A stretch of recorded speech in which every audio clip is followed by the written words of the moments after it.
नमस्कार, मी सुवर्णा. मुलुख महाराष्ट्रामध्ये आपल्या सगळ्यांचं स्वागत. सुरुवात मोठ्या बातमीनं. चल हल्ला बोल या चित्रपटाच्या निर्मात्यांना सेन्सॉर बोर्डानं नोटीस बजावलेली आहे. चित्रपटात नामदेव ढसाळ यांच्या कवितांवर सेन्सॉर बोर्डानं कठोर आक्षेप घेतलाय. कोण है ये नामदेव ढसाळ असा सवाल सेन्सॉर बोर्डाच्या नोटीशीतून करण्यात आलाय. आम्ही ओळखत नाही, त्यांच्या कविता काढल्या तरच चित्रपटाला परवानगी देऊ असा अजब फतवा सेन्सॉर बोर्डानं काढलेला आहे.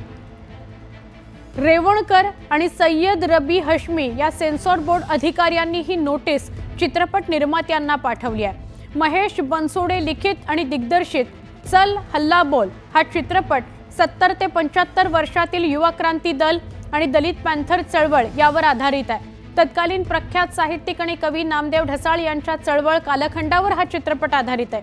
हा चित्रपट 262 फिल्म फेस्टिवलमध्ये नॉमिनेट झालेला आहे. फिल्म फेस्टिवल पुरस्कार विजेता हा चित्रपट आहे, पण सेन्सॉर बोर्डानं मात्र अजब फतवा काढलाय. आमचे प्रतिनिधी प्रशांत बाग यांच्याशी बोलूया. प्रशांत, काय बोलायचं आता? सुवर्णा, तुझ्या 3 शब्दातला जो प्रश्न आहे यातनच माणसाची हताश व्यवस्था स्पष्ट होते की काय बोलायचं आता. खरं तर आज जागतिक मराठी भाषा दिन, मराठी भाषा गौरव दिन आणि मराठी साहित्याचं समग्र सार ज्या मोजक्या लोकांनी आपल्या लेखणीतनं मांडलं त्यातच प्रख्यात साहित्यिक म्हणून नामदेव ढसाळ यांचं नाव अग्रणी आजही घेतलं. आज जरी ते आपल्यात नसले तर त्यांचं साहित्य आणि चळवळ यातली जी सगळी व्यवस्था त्यांनी निर्माण केली किंवा व्यवस्थेच्या विरोधामध्ये जो पुरोगामी म्हणून आपण महाराष्ट्र म्हणतो त्या पुरोगामी महाराष्ट्रामध्ये ज्या प्रकारच्या चुकीच्या गोष्टी होत होत्या किंवा चुकीच्या लोकांनी पायंडे पाडले होते, या चुकीच्या समाज व्यवस्थेवर आसूड उगाडणारी लेखणी म्हणून नामदेव ढसाळ यांची लेखणी ही आजही उद्बोधक आहे. आजही प्रत्येकाला कालदर्शक आणि दिशादर्शक आहे. आणखीन त्यांच्याच लेखणीवर आधारित खरं तर हा चल हल्ला बोल या चित्रपटामध्ये म्हणजे जगातल्या 262 वेगळ्या फिल्म फेस्टिवल याच्यामध्ये याला वाखाणलं गेलं. याच्यामध्ये याला अनेक पुरस्कारांनी सन्मानित करण्यात आलं. पण आपल्याच देशात, आपल्याच मातीमध्ये याच चित्रपटाला खरं तर अनेक मोठमोठ्या राजकीय नेते सुद्धा असो ज्यांनी सांगितलंय की खरं साहित्याला साहित्य म्हणूनच बघितलं पाहिजे. नामदेव ढसाळ यांच्या साहित्यातनं खरा ग्रामीण भागाचा, खरा पुरोगामित्वाचा म्हणजे बेगडी पुरोगामित्वाचा हा जो बुरखा आहे ना, हा टराटरा फाडणारी त्यांची लेखणी म्हणून आपण बघतो. समाज व्यवस्थेवर कोरडे आसूड म्हणजे चुकीच्या गोष्टींवर कोरडे आसूड उघडणारी लेखणी म्हणून आपण त्यांचं बघतो.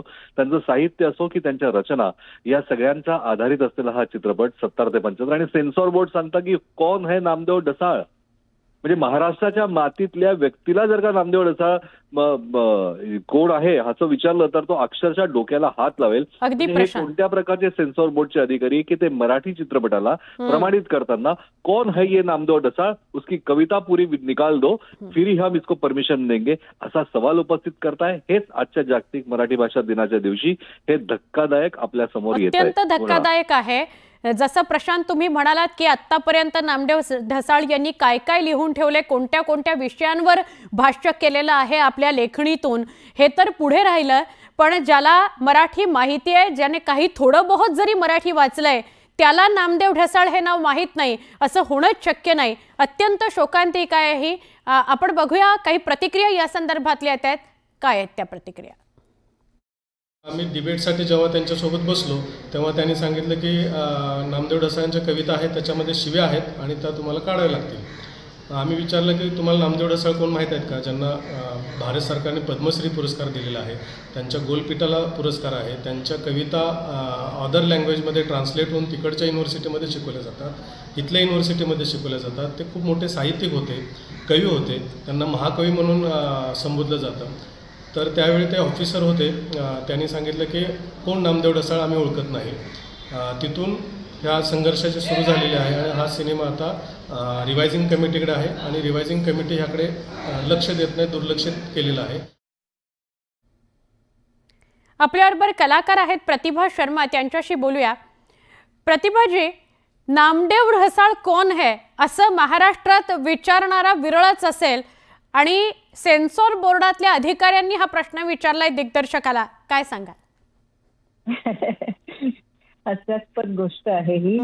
आणि फक्त नामदेव ढसाळ असंच नाही तर प्रेमचंदांचा पण बायोडाटा विचारणारे लोक, असे लोक बोर्डावर बसलेले आहेत आणि त्यांना कोणी बसवलं माहित नाही.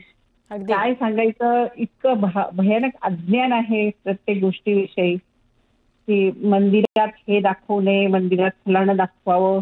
आज आपण बघतो मंदिरात काय काय होतंय, है ना. आपण हे खरंय. बघितलंय. आणि सिनेमा हा यथार्थ सिनेमा जर तुम्ही दाखवत नसाल तर समाजाला काय तुम्ही सांगणार आहात, कोणती दिशा देणार आहात, है ना.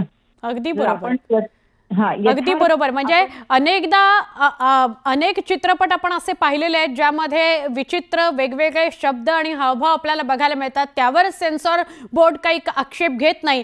पण नामदेव ढसाळांच्या कवितांमध्ये शिव्या आहेत असा प्रश्न मात्र विचारला जातो. प्रतिभाताई, धन्यवाद, तुम्ही न्यूज 18 लोकमतला प्रतिक्रिया दिलीत. दिग्दर्शक महेश बनसोडे स्वतःच आपल्या सोबत आहेत, त्यांच्याशी बोलूया दूरध्वनीवरून. महेशजी, तुमची सगळी प्रतिक्रिया आज अख्ख्या महाराष्ट्राने ऐकली, बघितली, आत्ताच काही क्षणापूर्वी न्यूज 18 लोकमतवरती प्रसारित झाली. पण तुम्ही सांगाल काय नेमकं घडलं? म्हणजे नामदेव ढसाळ कोण हे असा प्रश्नच कसा काय महाराष्ट्रात विचारला जाऊ शकतो, तेही सेन्सॉर बोर्डाच्या लोकांकडून?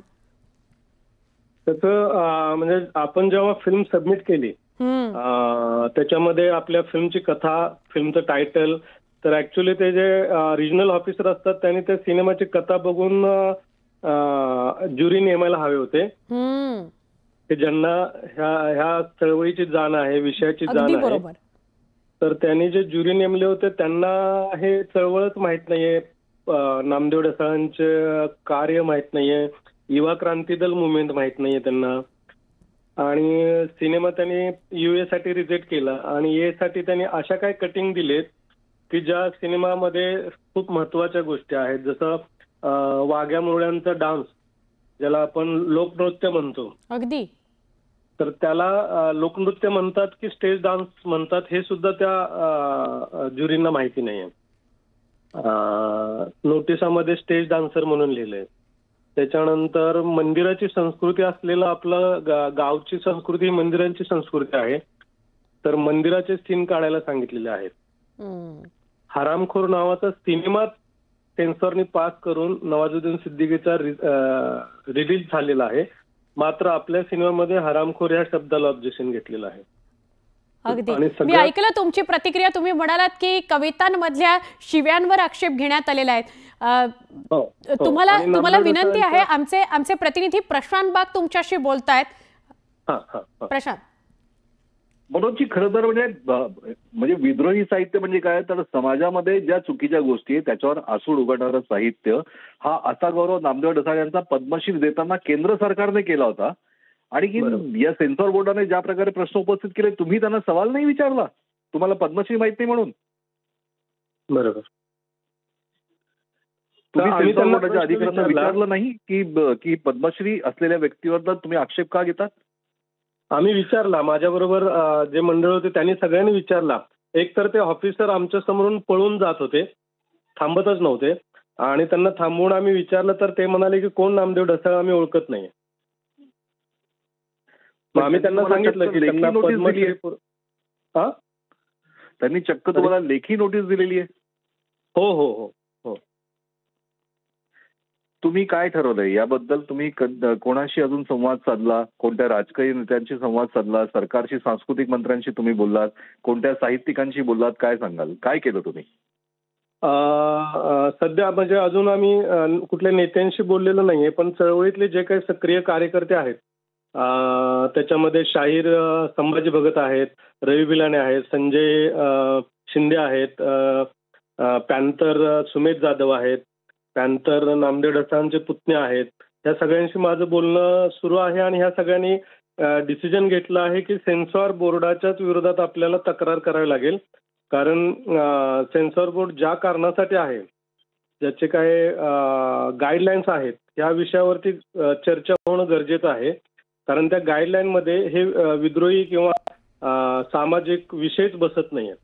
जर मला उद्या उपरा कादंबरीवर फिल्म करायचं असेल तर ती त्या गाईडलाईनमध्ये बसतच नाहीये. खरं म्हणजे याचा प्रामुख्याने विचार व्हायला हवाय. धन्यवाद, तुम्ही सविस्तर बोललात त्याबद्दल आणि मूळ मुद्द्यालाच तुम्ही हात घातलाय की कुठले विषय आणि कुठल्या गोष्टी या सेन्सॉरमध्ये त्यांच्या नियमांमध्ये बसत नाहीये, तेच खरं तर बदलण्याची गरज आहे. आणि प्रशांतजी, आपले सुद्धा धन्यवाद, आपण संवाद साधलात त्याबद्दल.